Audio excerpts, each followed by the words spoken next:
In the ongoing investigation of a woman who was found chained in a storage container in rural South Carolina.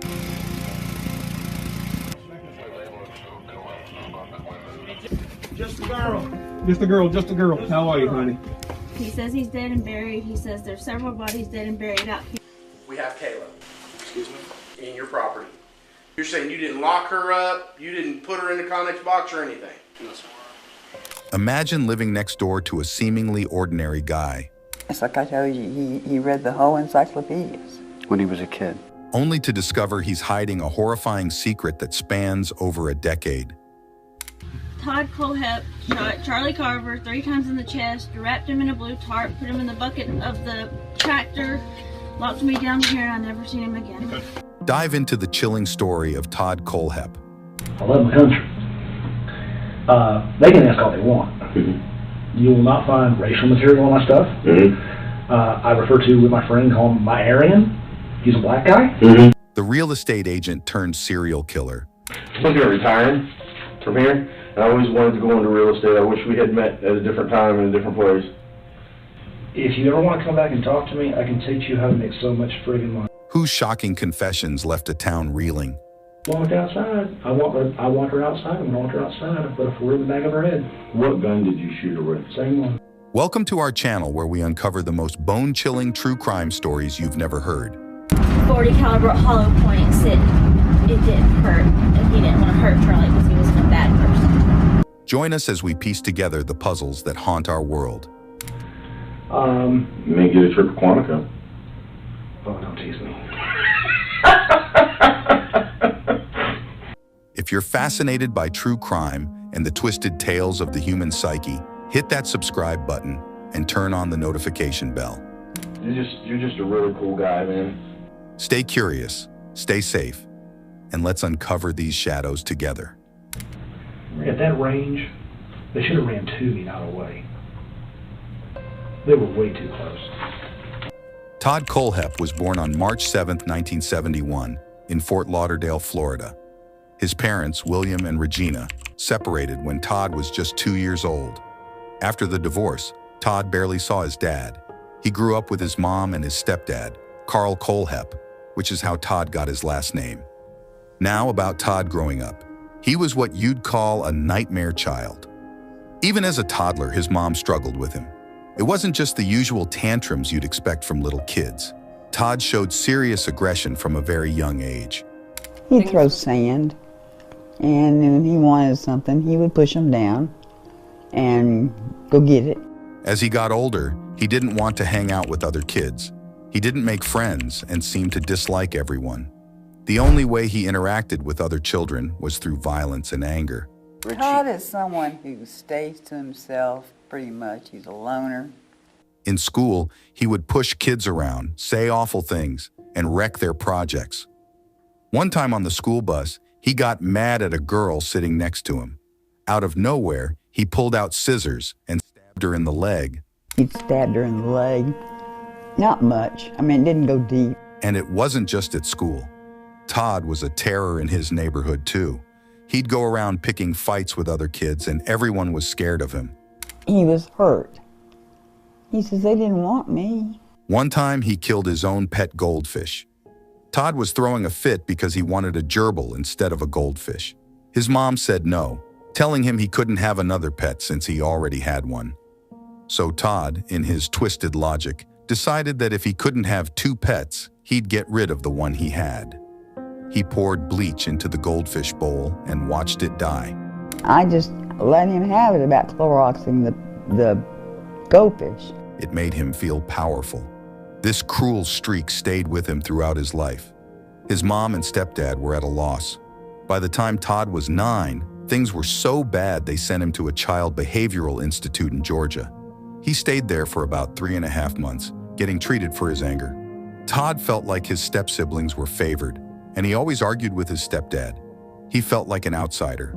It was a contentious relationship because of everything that was going on around us. So Todd's childhood was pretty messed up.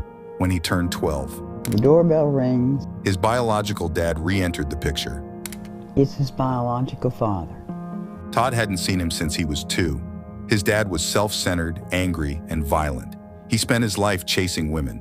But when Todd was 12, his dad suddenly decided he wanted to be part of his life again. Todd was thrilled. He begged his mom to let him live with his dad. His mom tried everything to keep him home, even redoing his bedroom to make it more appealing. He took a claw hammer to all his furniture and tore it up. Todd started threatening his mom. She was so scared she put a lock on her bedroom door at night. In the end, feeling she had no other choice, his mom let him go live with his dad. So, at 12 years old, Todd moves to Arizona to live with his dad. He had been looking forward to this for a long time, dreaming about how great it would be. But, as it turns out, fantasy didn't match reality. Pretty quickly, Todd got fed up with living there. If Todd ever stepped out of line, his dad would give him a beating. And looked at him like, Yeah. he had to keep control. Yeah. He had to. Yeah. There was no way that man... Show the dominance. There was no way he was coming out of that. However, there was one thing that Todd and his dad bonded over: weapons. They both loved them. I mean, dude, there's like 10 or 12 suppressors in there, and I don't know how many, 40 guns? 50 guns? I mean, it's kind of like Pokemon, gotta have them all. Yeah. Yeah. And then I would take them and I would tweak them. The SIG MPX became an SBR. The PTR became an SBR. The 516 became an SBR. Todd's dad even taught him how to make homemade bombs. Not terrorist. I would never do anything against the interests of the United States. I love my country. I don't like what we do a lot of times. Right. I love my country. They can ask all they want. You will not find racial material on my stuff. I refer to with my friend, call him my Aryan. He's a black guy. I don't do the white pride, power crap. No. They're going to ask about the weapons because they're so extreme. I just have expensive taste, and I like quality, and I actually know how to operate every single one of them. But they're not going to get the spectacular stories they want. It's 1986, and Todd is just 15 years old. He's developed this intense infatuation with a neighbor girl. He had a crush on her, and he wanted her to be his girlfriend. He keeps approaching her, asking her out, inviting her over to his place, but she turns him down every time. It's crucial to understand that Todd doesn't handle rejection well at all. So it's November 25th, 1986, and Todd's dad is away on vacation. And he left Todd alone for 3 days. He goes into his dad's bedroom, grabs a .22 caliber handgun, and heads over to the girl's house. Todd lures her out, and as soon as she steps outside, he pulls out the gun and holds it to her head. He forces her to walk with him back to his house. Once they're back at his place, Todd forces the girl into his bedroom. He ties her up with rope, puts duct tape over her mouth, and fulfills his carnal cravings. Meanwhile, back at the girl's house, her 5-year-old brother notices she's missing and calls 911. Todd starts to hear sirens approaching and begins to panic. He has to decide whether to let the girl live or murder her. Todd warns her that if she tells anyone, he will kill her younger siblings. Todd then walks the girl home. She's completely traumatized by what has happened to her and is torn about whether to tell someone. The police arrived not long after and started questioning her, asking where she had gone. She breaks down and tells them everything. The police rush to Todd's home and find him sitting on the floor, holding a rifle. Todd looks at the officers and asks, "How much time am I going to get for this?" He drops the weapon and is immediately arrested and taken to the station. In October 1987, Todd was sent to prison for 15 years. He was only 16 years old. After serving his full sentence, Todd was released in August 2001. He had spent almost half of his life in prison. In 2006, 5 years after his release, Todd applied for a real estate license in South Carolina, despite being a registered sex offender. Were you surprised that he was able to get that real estate license, given the fact that he was a sex offender? No, I didn't know it mattered. So, Todd got his real estate license in June 2006 and opened his own business. He sold at least one house a day. He worked hard. He seemed to be living a normal life and was respected in his community. What people didn't know was that behind the charm of this real estate agent lay a shocking secret. Back in November 2003, 4 years before he opened his business, Todd had walked into a motorcycle dealership and brutally gunned down 4 people in cold blood. So, let's jump back to 2003, about 2 years after he was released from prison. Todd decides he wants a motorbike. He'd never ridden one before, but he was dead set on getting a powerful bike, something to feed his ego. In April 2003, Todd heads to Superbike Motorsports in Chesney, South Carolina, and drops $9,000 on a Suzuki. Bought a bike from them. I bought a motorcycle from them. What kind of motorcycle? It was a Suzuki GSX-R 750. Now, if you know bikes, 750 is not a good beginner's bike. It was a lot of bike. He goes back to the store with his tail between his legs, asking if he can exchange the bike for something more suitable.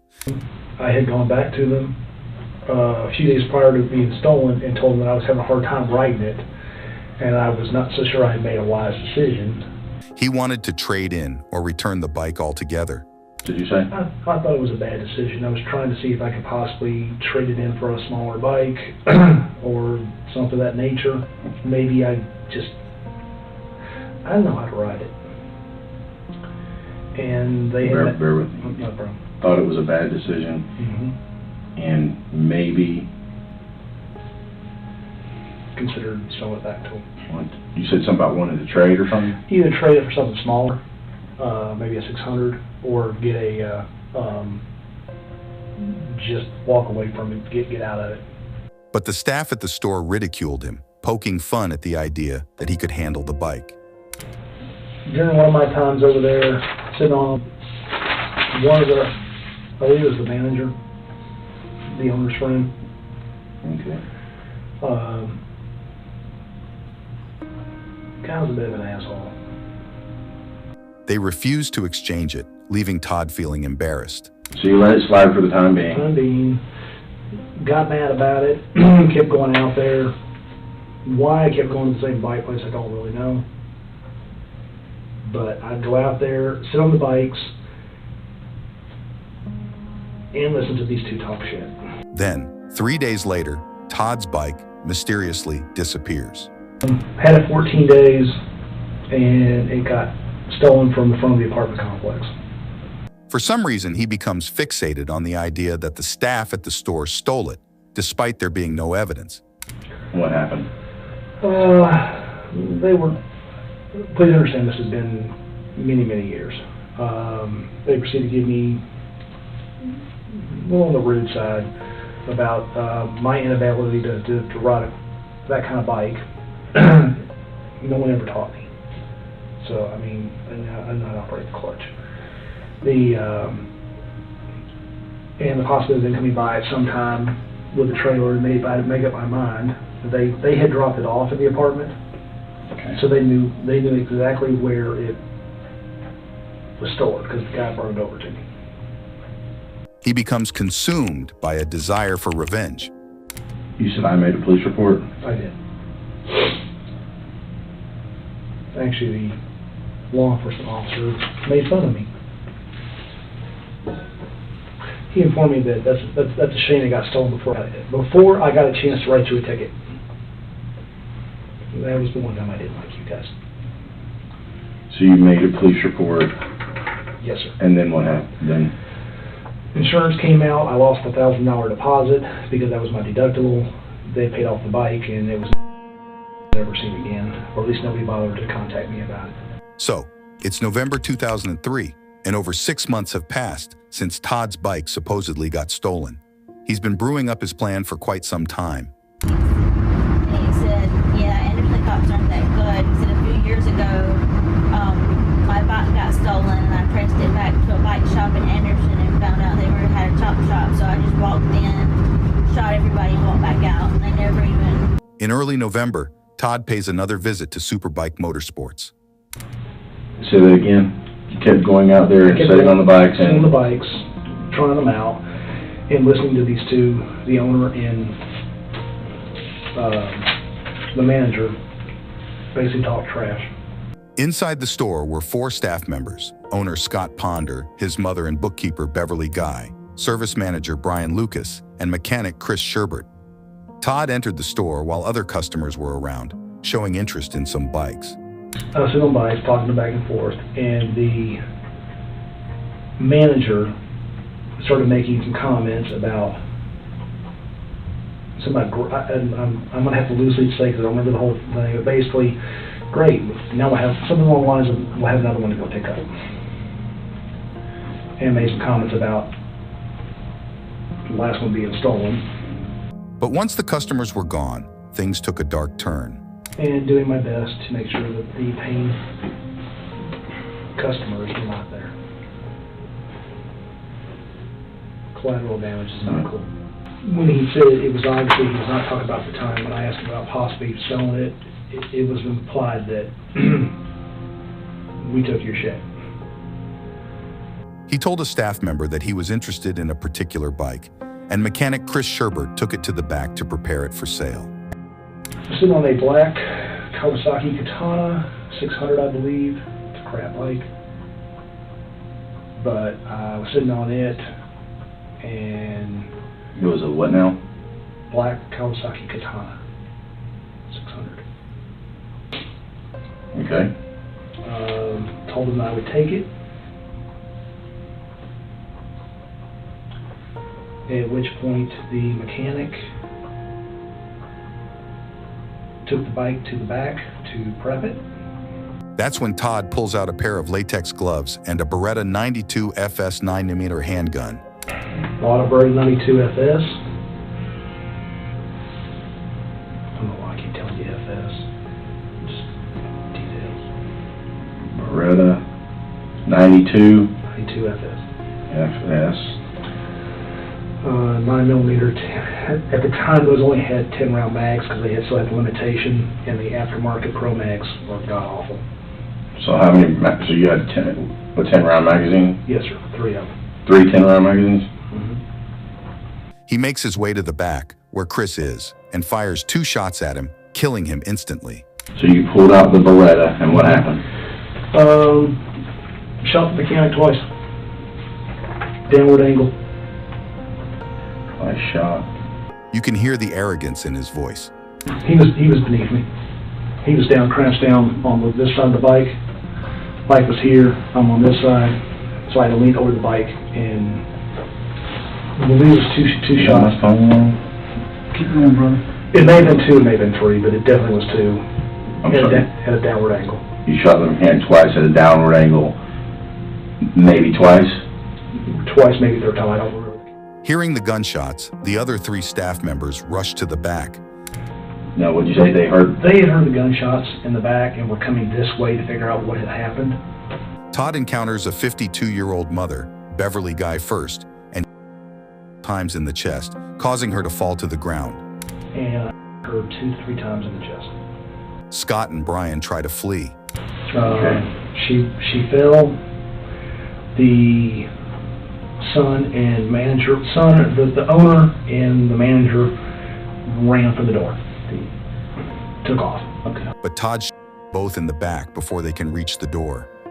At that range, they should have ran to me, not away. They were way too close. When I came around that door, it was boom, 3 people right there. Okay, so then what happened? They ran to the door? They ran to the door. In the process of that, I emptied, topped a few rounds. I engaged the first people here, all 3 here. Right. At this point, these 2 ran. Okay. While they were running, I emptied it and got this guy. Okay. Then proceeded to go, did a reload. While this guy was still running, this guy, when I hit him, he crumpled into the doorway. Okay. When I did my reload, before this guy got out, I put 2 in him and he actually fell outside. They collapse, mortally wounded. Todd then goes around to each victim, firing 1 more shot. And as I did, I put one around each person's forehead. In just a matter of minutes, he takes the lives of 4 innocent people. Did anybody, as they were falling, I mean, did they look at you? Did they face you? Did they say anything to you? Was there any conversation, don't, please, whatever? No, sir. With any of this? I don't remember hearing any of that. I will tell you that once I was engaged. Later on, he would boast about how quickly he carried out the killings. That was one big building. Yeah. I cleared it in under 30 seconds. You what now? I cleared that building in under 30 seconds. You got a little bit proud. He then calmly walked out of the store and headed home. And then what did you do? At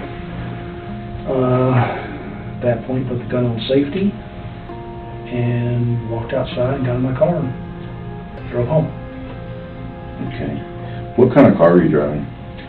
A 91 Acura Legend, and it was a gray brown color. Okay. Scott, who was 30 at the time, had a small team working with him at his store. His 52-year-old mom, Beverly Guy, was one of them. The mom, I was not gunning for the mom, but she was there at the time, and she was working there, but she got thrown into it. She wasn't a primary target. His wife, Melissa, had relocated from Arizona to South Carolina to join him. In April, I moved to South Carolina. I gave up my job. That was a big deal to me. They tied the knot in January 2002. Melissa mentions that Scott had always dreamed of running his own business. His whole life is motorcycles. They wanted to start a family, but something was wrong. Melissa was not getting pregnant. So they went to see a doctor. He actually had a low sperm count, and the doctor felt like it might be from motorcycle riding. Then in November 2003, Melissa found out she was pregnant.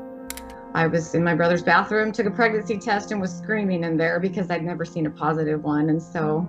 The day Scott died, he left home early before Melissa. When Melissa left for work, she passed by the Superbike Motorsport, where she saw Scott standing outside the shop. I honked, and that was the last time I saw him alive. After those terrible murders, when detectives arrived, they were baffled. There was no evidence left behind, no DNA, nothing. The only thing they could gather was that this attack was personal. It wasn't a botched robbery because nothing was missing from the store. There was even a briefcase with $10,000 still sitting there. There was money. The guy had like 10 grand in cash and a gun in the office, but I would have taken it. Around 3 p.m., Melissa got a call from a worried colleague who had heard about the shooting at the bike shop. She rushed across town immediately.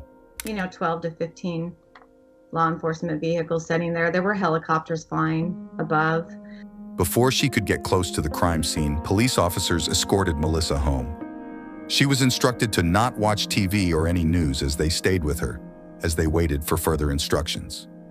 The news was already telling everybody that there was 4 victims at Superbike. I knew nothing. I didn't even know that yet. After waiting 2 hours, Melissa saw the Spartanburg County coroner van in her driveway. The coroners finally did come. They sat her down and gave her the bad news. Something very unfortunate happened down at your husband's business today. He was shot and killed. Melissa broke down. Investigators grappled with identifying suspects in what seemed like a senseless assault. 7 months later, in June 2004, Melissa welcomed a baby boy weighing 10 pounds and named him Scott Jr. I had back in front of me, and I could actually hold a piece, an actual real live piece of his dad. The investigation into the Superbike Motorsports killings kept puzzling authorities. Nothing had been stolen, and there were no witnesses to the crime. But then, in late 2004, the police had an unexpected suspect in their sights. Police received a tip from a member of the public claiming that Scott Ponder, Melissa's husband, couldn't have kids. And that was a lead for them, and I'll be honest, that's partially true. When they heard this, they found it odd because Scott did have a child with his wife. So, They decided to take a DNA sample from Scott's child and compare it to Scott Ponder's DNA. Surprisingly, they discovered that it didn't match Scott's DNA, but instead matched another employee from the store who was also killed, the manager, Brian Lucas. Thinking not even a little bit that I was involved in this, I instead was thinking, oh my gosh, I got the wrong sperm. In one instance, Melissa became the prime suspect, but she knew Brian Lucas could never be the father. She never had an affair. She wanted her name cleared. I was actually on my way to have his body exhumed. Finally, the sheriff's office called informing her that the DNA samples of Scott and Lucas were mislabeled.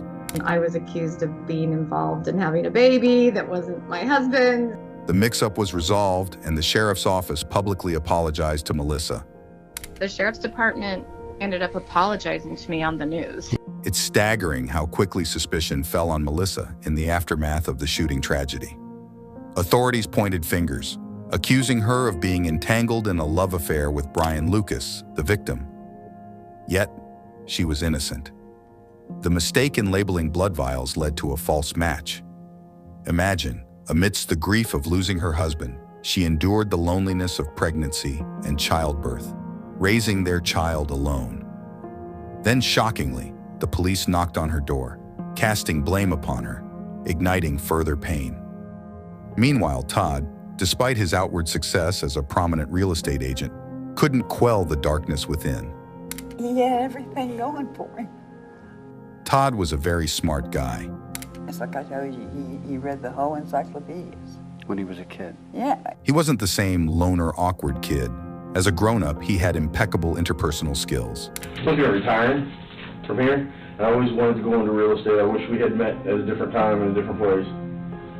If you ever want to come back and talk to me, I can teach you how to make so much friggin' money. Really? He was intelligent and hardworking. He made a lot of money. Hell, I made $160K in the stock market in 5 months. Really? Yeah. You're just a really cool guy, man. By 2014, in his 40s, with immense financial success, Todd still grappled with a sense of deep unhappiness. His girlfriend wanted to take a break, and a growing hostility enveloped him, especially noticeable in his demeanor at work. Todd's mind began to dwell on evil plans. Acquiring a vast expanse of land, Todd embarked on fortifying it into a fortress, investing heavily in security measures like cameras and fencing. He stocked up on provisions, convinced of an impending apocalypse. I mean, dude, there's like 10 or 12 suppressors in there, and I don't know how many, 40 guns? 50 guns? I mean, it's kind of like Pokemon, gotta have them all. Yeah. Yeah. And then I would take them and I would tweak them. The SIG MPX became an SBR. The PTR became an SBR. The 516 became an SBR. Anything that was rifle-wise, it got refined and polished and upgraded for distance, and everything short got upgraded for dependability and fire control. In 2015, Todd's evil plans were already in motion. He had been meticulously laying the groundwork for some time, and now his secluded facility was ready. All he needed now was his first target. Todd frequented a local Waffle House restaurant where his behavior was deeply unsettling. He would make lewd and inappropriate remarks to the female staff, creating an uncomfortable atmosphere. It was at this very restaurant where Todd found his first victim. Her name was Megan Coxey, a 26-year-old woman trying to navigate life alongside her 29-year-old husband, Johnny Coxey. I met her there. Okay. Got her number. We talked on the phone for a brief moment. Okay. Then I met them later on at that next to Ricky's Hot Dogs, big huge parking lot. They walked across and spoke to me there. Okay. I almost thought she was going to hit on me to actually, come on, I should have known that was in our car. But that's not what I was there for. I got you. I'm going to tell you, our meeting looked shady as shit. The couple, facing tough times after recent stints in jail, were desperately trying to rebuild their lives and support their young child. The next day, she was in the paper, mugshots. I guess you guys had arrested her for meth or some shit, hair, I don't know. Something was in her bloodstream, and you took her kids away. Okay. I asked her about it, and she informed me that, yeah, she had drug issues and with that. Okay. In a cunning ploy to lure Megan to his secluded property, Todd deceitfully offered her employment, claiming he needed maintenance work done on his premises. Desperate for income, Megan and Johnny accepted Todd's offer. So, on December 22, 2015, Megan and Johnny Coxey showed up at Todd's place, but it didn't go well. And I picked them up, and I drove them to my Land of Kids Supplies, and got them down to my building, and that's when Johnny pulled a knife out, and you shot. I shot. Todd said it was self-defense because he thought they were trying to rob him. Todd shot Johnny twice right in the chest, and poor Megan saw it all happen. What did she do when you shot Johnny? What did she do when Johnny pulled the knife out? What did she say? Nothing. So you think she was planning on the planning of this?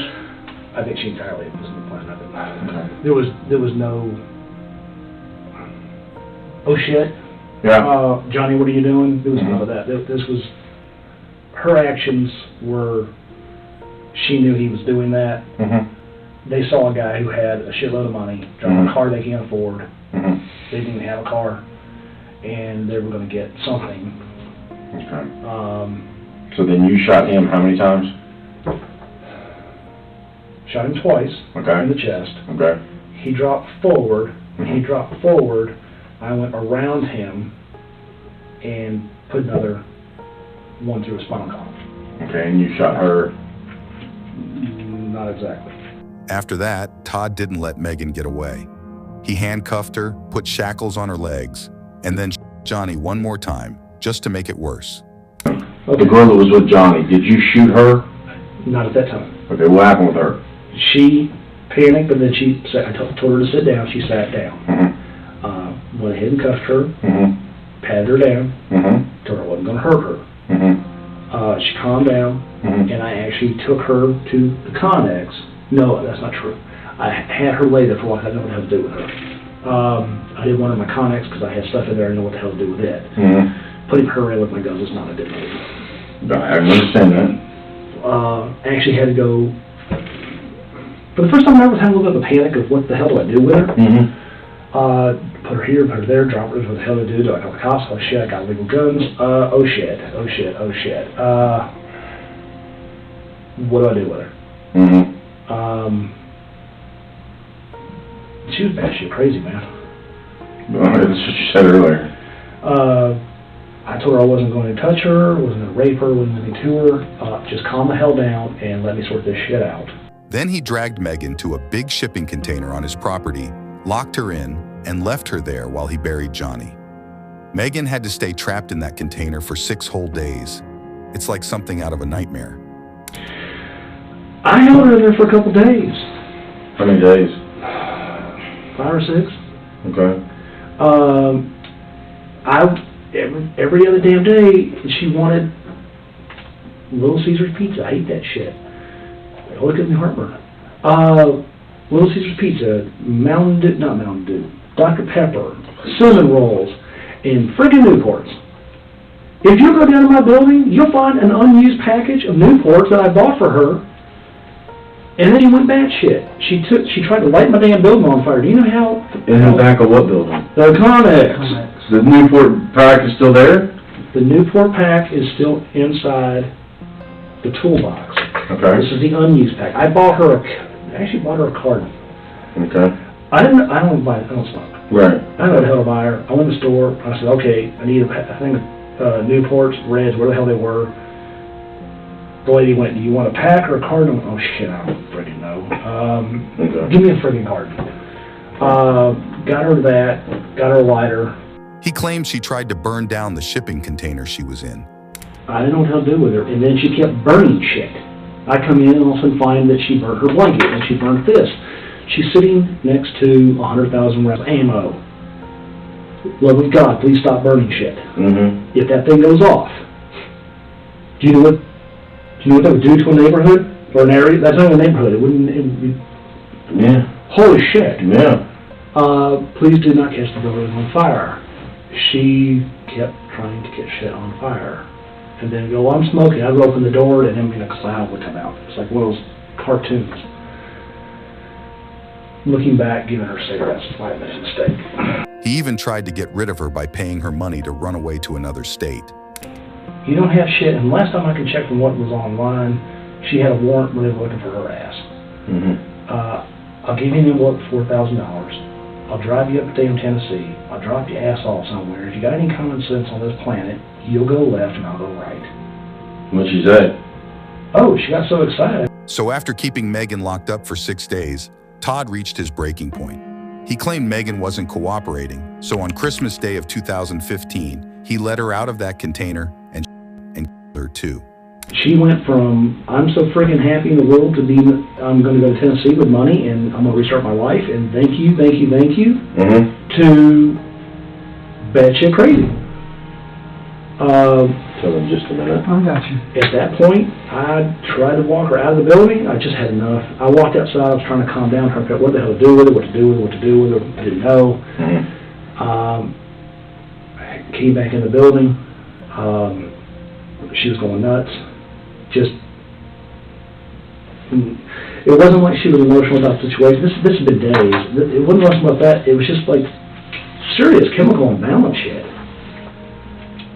And she walked outside. I walked her outside, and when I walked her outside, I put a 40 in the back of her head. What gun did you shoot her with? Same one. That you shot Johnny with? Then he buried her right next to her husband, Johnny. This happened 12 years after that awful mass shooting at the Superbike shop. Todd just keeps adding to his dark list. Megan and Johnny's friends and family did report them missing, but the cops didn't take it too seriously at first. Megan and Johnny had just gotten out of jail, and they moved around a lot. The cops figured they were just off somewhere. So, in August of 2016, just 8 months after Megan and Johnny's murder, Todd decides to invite another couple over to do some work on his property. This time, it's 30-year-old Kayla Brown and her boyfriend, 32-year-old Charlie Carver. Kayla and Charlie had only been dating for about a month, but they were already super close. Charlie had a good job, and things were going well for them. Interestingly, Kayla already knew Todd from before. Kayla, how do you know Todd Kohlhepp? I was introduced to him about 5 or 6 years ago by a guy I was dating. He said they were friends. Okay. After that, we stayed in touch through Facebook, and I recently started cleaning houses for him because he does real estate. She'd done some work for him on his property, and there were even some Facebook messages between Kayla and Todd that hinted at a possible past relationship between them. Kayla's dangerous. Kayla has before asked me to beat up people for her or use my resources, which she thinks my resources are go get someone killed. Really? Yeah. With people that she doesn't like. Have you do or have you hired somebody to do it? Yes. Both? Yes. Okay. Matter of fact, read my Facebook, it may be on there. Really? Yes. How long ago was this? Well, I blocked her after all this shit so that it wouldn't know, because I mean, literally... Well, we have her Facebook page. Then you have it. Okay. It'll take you forever the damn day to go through it. Okay. But go back to the messages. Really? In her phone messages. She supposedly had money in her car, and the guy took her money, but that's bullshit. And then she wanted me to either use my resources to either have him killed, or beat up. I believe he was beat up, but she wanted me to use my resources to have him off or go do it. Kayla uses that thing between her legs to get dumbasses to go do stupid shit. And that's what I'm trying to say, that she's going to use that to get Dustin hurt. So, when Todd asked Kayla to do some work on his property, she didn't think much of it. She trusted him. Kayla told her boyfriend Charlie about the job, and he offered to go with her. Little did they know what Todd had planned. On August 31st, 2016, Kayla and Charlie arrived at Todd's property, ready to get to work. Todd was already there, waiting for them. He handed them hedge clippers and started giving them instructions on what needed to be done. But then, out of nowhere, Todd said he needed to grab something from the shipping container. When he came back out, he was holding a gun. We had walked inside and got hedge clippers and walked back outside. Todd went back inside and told us to hold on a second. Me and Charlie were standing side by side outside the building, facing the doorway, waiting on Todd to come back out. When Todd came back out, he had a gun in his hand. He fired 3 shots into Charlie's chest. Charlie fell backwards. Before Kayla or Charlie could react, Todd accused them of trying to steal from him. Then he shot Charlie.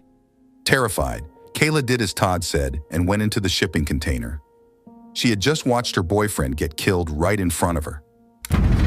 I was completely in shock, and I looked down at him, and that's when Todd grabbed me from behind, took me inside, put me on the floor, and handcuffed me. Once inside, Todd did the same thing to Kayla that he had done to Megan.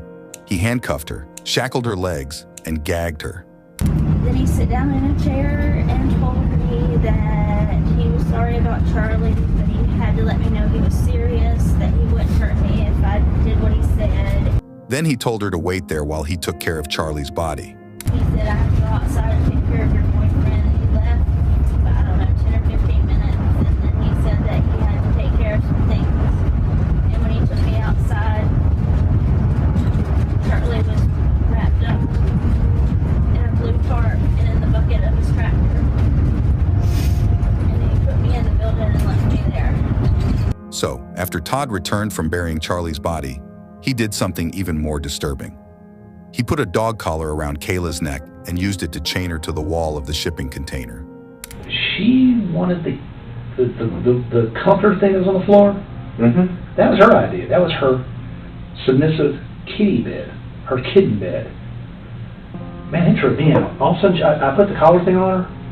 And yeah, they found that. They were like, what? They thought it was for a dog, you know. Well, now the cage that was up there that's in pieces, that I built, and it was originally meant for my dogs. Yeah, no, I'm talking about the collar, the metal collar thing you told me about. That I ordered off of one of the websites delivered, and I got it because she requested that as opposed to me putting the chain around. And I got that and went, that would have fucked me up, man. Yeah. I went, that ain't going on, no way. So it's never been used. But she wanted that, and then the kitty bed, and she wanted this whole thing of explaining to me that I had to give her permission to speak to me, give her permission to look at me. Dude, I don't do all that control shit. The conditions in that shipping container were absolutely horrifying. It was dark, damp, and smelled terrible. When I was in the Connex, I had a chain around my neck connected to the wall and a cuff around my ankle. Kayla had a metal dog collar around her neck pretty much the whole time. Did you give Kayla cigarettes? Cigarettes, no. She took a shitload of pills. Okay, so did she want cigarettes? She asked me for weed. Todd made sure Kayla knew she was in danger. He threatened to kill her if she ever tried to escape. And he didn't stop there. He told Kayla he was a notorious serial killer with hundreds of victims.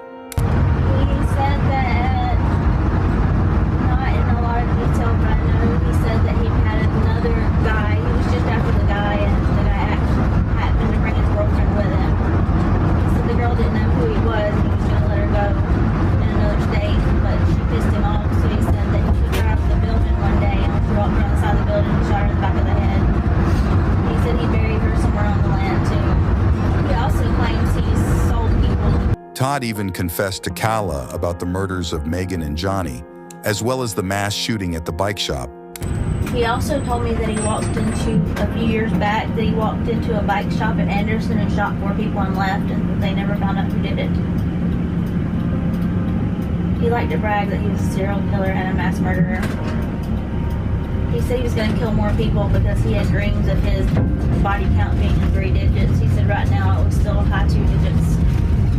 But perhaps the most twisted thing Todd said was that he was keeping Kayla there because he believed she would eventually fall in love with him. He was convinced she would develop Stockholm Syndrome. It was all part of his sick plan to control her. And I told him what you told me. He said, I said, he's made the comment to me, solicitor, he'll plead to everything. But he's not pleading to rape because he didn't do a rape. I said, he told me that he's admitted to everything he's done. He's willing to take the responsibility for it, but he will not take responsibility for the kidnapping. I said, but he will not take responsibility for the rest because he did not. That anytime they had it was consensual. She had the choice, and she actually initiated it at times. And he said, okay. I said, so we're going to need to re-interview her. And we're setting that up. We're going to do that this week. And I told him, I said, I gave him my word that we would re-interview him, and we want to re-interview her. Every single day, twice a day, Kayla was made to do whatever Todd wanted. We would get there between 1 and 3 o'clock every day, take me up to the main building, feed me, make me do whatever he wanted, and then he'd put me back in the building. Sometimes he would leave, and sometimes he would take the tractor or the four-wheeler out. He said he was reinforcing his land, moving boulders and such around fence lines and everything, and that he had to check stuff that he had hidden out there. And then he would always come back between 5 and 7, take me back up to the building, beat me again. For 65 days, she was kept in those conditions. She became his means to fulfill his carnal needs multiple times a day. Meanwhile, life for Todd seemed to return to normalcy, with no one suspecting that he was hiding such a horrible secret. The search for Kayla and Charlie stretched on, turning weeks into months. But finally, a breakthrough emerged. The police managed to track down Kayla's cell phone, which had pinged off a nearby tower near Todd's property, the last known location. With this vital clue in hand, the authorities obtained a search warrant and began closing in on Todd's property. Time was running out for Todd. On November 3rd, 2016, 2 months after the disappearance of Charlie Carver and Kayla Brown, the police were ready to confront Todd. We have a search warrant, okay, for your residence and your car, okay? We are mainly looking for your cell phone, okay? Well, what I need to go in with, at least one other, me and at least him need to go in with you, so that we can get the phone, and it's standard protocol, okay? He resisted a bit, but quickly gave up. Do you have other computers in the house? Yeah, I've got computers for days.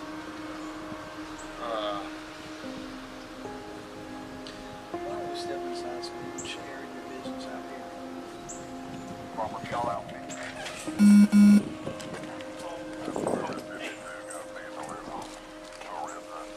Once inside, the detective restrained him. Minimize and, all that stuff. This is for our protection as much as yours. Then you have to turn around and push here. You need an extra set? Well, yeah, give me an extra set. We'll do 2 so we don't. You're not under arrest. Okay. I'm also in handcuffs. Alpha 32. I'll explain it to you in a minute. I've got plenty of room. I can get my thumb in. Okay. I think I-13 is taking care of that. Have a seat. Let's go ahead and sit right there. What Todd doesn't know was while detectives were questioning him inside the house, a team armed with a search warrant and K-9 units was going through his property where they discovered a shipping container. Inside, Kayla Brown was calling for help.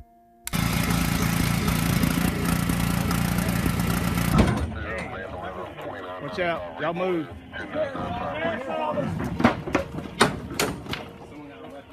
I got it. Watch out, boss. Hey, Joey. Sheriff's officer. Sheriff's officer. What? Grab that Back up, everybody. Just one. Are you okay? Grab one. Go. Do you have any weapons? Let me through, okay? What's your name? What's your name? Right here. Lauren. Gotcha. All right. Just a girl. Just a girl. Just a girl. How are you, honey? This is bolt cutters. This is our investigator. He's a paramedic, sweetheart. Oh yeah. Okay, we're gonna get you out of there. Okay. Just hang loose for me. Anybody got? I need a handcuff key. Handcuff key. I got it right here. Hold up. Y'all slide back. Hold on. He's got a light. We got to get pictures. Randy, let me see your light, Randy. You can put your hands down, sweetheart. You're okay. We're here. Okay. Just sit back. Light on or off? We'll get the rest of it here. Let's get her out of here. We're getting bolt cutters, honey. Don't. You got pictures of the cuts? No, hold on. To the wall up here. Okay. All right. All right, we're gonna get you out, okay? You got handcuffed here. I got one's in my car. One's under my car. Gloves on when I did that. No big deal. Bolt cutter. No big deal. Just hit the.